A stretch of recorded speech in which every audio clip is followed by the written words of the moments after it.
Hello, this video is going to be about how to read solubility tables and solubility graphs. So one of the main points of this video is to teach you how to read a solubility table. A solubility table for a particular chemical tells you how the solubility depends on the temperature. So what this means is that it tells you how much of a chemical you can dissolve in 100 milliliters of water if the water is cold, or if it's hot, or if it's somewhere in between. For example, let me build one for you for potassium nitrate. Let's say you have some water, and you put it in a thermometer, and you find that it's 20 degrees. You add potassium nitrate, and you mix it up until no more will dissolve, and you find that there are 30 grams that'll go in.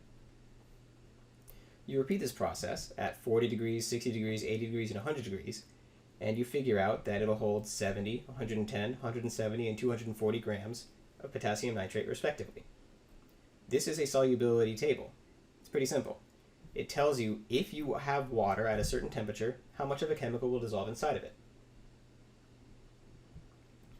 Solubility tables are useful, but more useful are solubility graphs. So I'm going to build one for you. At 20 degrees, the water will hold 30 grams of potassium nitrate. So if you're at 20 degrees down here and 30 grams over here, then this is where you are on this graph. If you're at 40 degrees, you can dissolve 70 grams. If you're at 60 degrees, you'll hold 110 grams. If you're at 80 degrees, you can hold a maximum of 170 grams. And if you're at 100 degrees, then you can hold a maximum of 240 grams. So what I just did is I plotted the solubility value for various temperatures. But I only chose 5 different temperatures. What happens if I want to know something in between? Well, if you plot the solubility value for every single possible temperature, you get something called a solubility graph. And it doesn't have points, it has a line. This graph has the solubility information for 3 different chemicals on it, actually. There's potassium iodide right here. There's potassium nitrate, that's this line. And then there's sodium chloride, which is this line down here. So there's 3 different chemicals on this particular graph. The different chemicals have different kinds of interactions with the water, and so they don't all act the same. Sodium chloride, potassium nitrate, and potassium iodide are not all affected by temperature in the same way. For example, sodium chloride down here, it doesn't look like it's affected very much by temperature. It has a really low slope. It looks like no matter what temperature I'm at, it's about 40 grams that I can dissolve in water. But potassium iodide up here, it seems to be affected very strongly. At 0 degrees, almost freezing, I can hold 130 grams, and at 60 degrees I can hold 250 grams, so that's almost double. So it's good that you can read this and figure out the characteristics of chemicals, for example, what things are affected by temperature and what things aren't, but more important is that you can use it to figure out the solubility, the number at a particular temperature.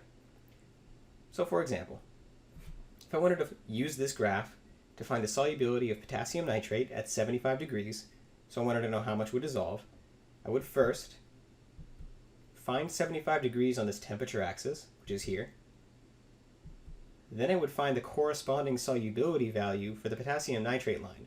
So I have 3 lines. I have the sodium chloride line, and the potassium nitrate line, and the potassium iodide line, but these 2 are not useful to me for this problem.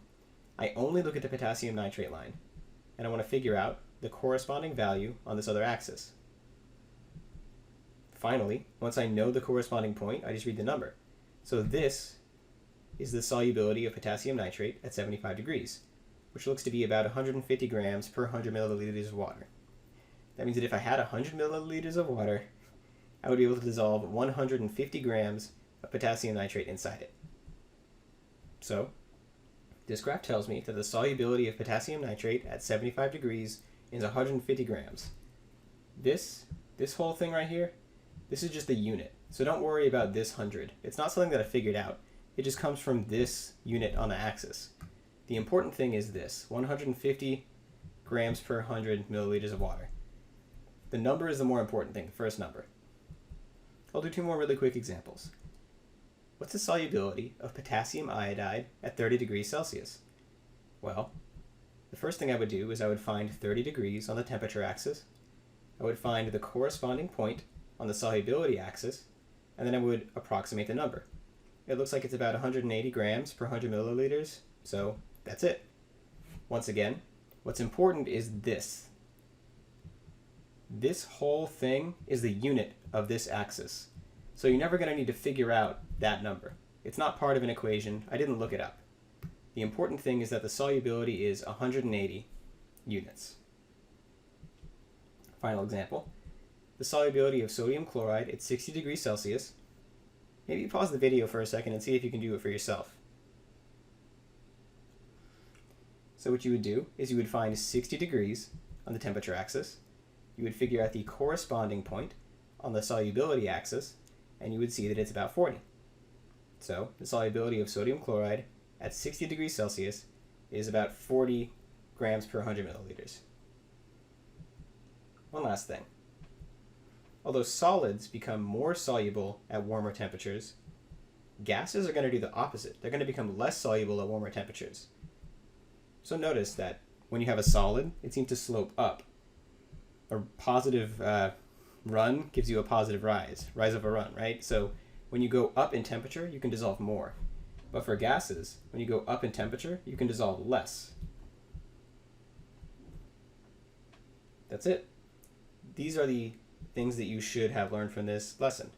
First, solubility is a measurement of how dissolvable a chemical is.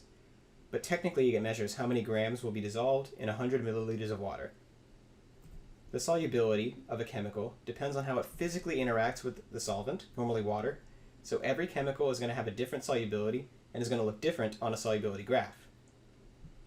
Warmer solvents will be able to dissolve more solids but less gases, normally. And finally, you can read solubility tables or graphs to determine the solubility of a particular chemical at a particular temperature. You either look it up on the axis, if it's a graph, or you just read it off straight, if it's a table. This is what you should have learned. I hope that was helpful.